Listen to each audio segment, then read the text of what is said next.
Hello, this is Gary at Factory 2, Flint's Community Makerspace. Welcome to Lesson 7 of the Youth Maker Market. In past episodes, we've discussed the traits and habits of successful entrepreneurs, as well as the pros and cons of becoming an entrepreneur. We talked about recognizing and evaluating business opportunities. We also delved into the advantages and disadvantages of various business structures and the importance of writing a business plan. Today, we're going to take a look at financing strategies and the steps you must take to formalize your business structure. Let's take financing strategies first. If you're this far into the Youth Maker Market program, you should already know that we are going to supply qualified participants with $100 worth of materials to help with startup costs. Bootstrapping can be anything from saving all of your Christmas and birthday money to start your business to getting an after-school job. As you get older, this could also include the use of no-interest or low-interest credit cards to provide startup funds. Another way to finance your business is to get a loan from your family or friends. If you go this route, be sure to document the conditions of the loan and make payments as prescribed by the agreement. Crowdfunding is another good source of financing. Using sites like GoFundMe or Indiegogo can allow an entrepreneur to obtain startup funds up front. Many of the investors are not even interested in an equity stake of the business. Crowdfunding.com is an excellent site when examining the terms and conditions of various crowdfunding options. Another way to raise money is to run a pre-sale. Simply put, you advertise your product and take pre-orders. The money acquired from the pre-sales is then used to finance inventory and any tools that you might need to grow your business. A different option for financing is to take out an alternative small business loan. These are an easy alternative to a standard bank loan. One of the advantages of a small business loan is that it can be acquired with as little as 3 months of financial activity. Repayment of the debt is made through daily or weekly micropayments. This allows the borrower to avoid a large monthly payment. On the downside, these loans can often cost more than those from a traditional bank or the Small Business Administration. Unlike borrowing from a bank or credit union, peer-to-peer lending allows you to borrow money from investors. After you register for an account, the peer-to-peer lending platform reviews your credit and business records to assess your creditworthiness. The platform will assign you a credit score, which will determine what loans you qualify for and the interest rates that you will pay. Investors then decide if they want to invest and how much money to commit.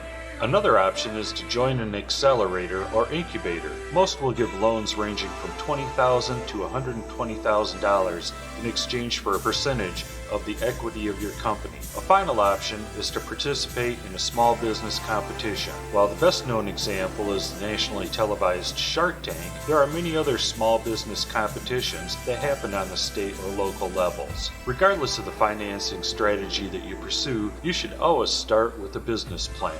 You should seek the advice of seasoned investors and make sure that you keep a good credit rating. After you make a budget, you'll be able to start shopping for financing. At this point, I'd like to switch gears and examine the steps that you must take in order to formalize your business plan. The first step that you will need to take is to name your business and register the name with state and federal governments. According to the U.S. Small Business Administration, there are 4 ways to register your business name. The first thing to do is file an entity name for your business on the state level. Your entity name is how the state identifies your business. On the state level, registering your entity name protects your business and prevents anyone else in the state from operating under the same name.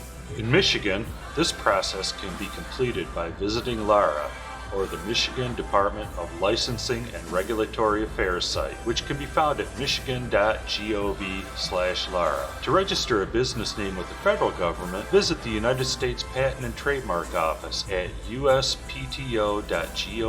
On the site, you will be able to search proposed business names with the United States government to see if your name is available for you to use. You should also set up a DBA, or Doing Business As name. The next step in the process is to select a business structure. For more on the business structure that is best suited for your business, please revisit Youth Maker Market Lesson number 6. From there, you will want to obtain the necessary licensing and permits. In Michigan, you will want to visit michigan.gov state license search to find out whether your business is required to be licensed by the state of Michigan. If so, an application can be completed on the same site. From there, you will want to complete an employer identification number or EIN with the federal government. This number will be used on both state and federal forms when you file your taxes. This can be done online at the IRS website, irs.gov. Your DBA and employer identification number can then be used to establish a business account at a bank in your community. You should do this to keep your business and personal finances separate. Once you have completed the previous steps, you should familiarize yourself with the state and federal tax requirements for your particular business type. These can be accessed through the Michigan Department of Treasury and the United States Internal Revenue Service, respectively. If your business has a physical structure, you must register it with the city or county tax assessor's office for tax purposes. While this is just a quick primer on how to formalize your business structure, it does allow you to understand the various facets of making your business legal. With that said, we now return to the Factory 2 Youth Maker Market deal. If you have made it this far and fulfilled your obligations, you are now able to begin scheduling classes and using the facilities at Factory 2.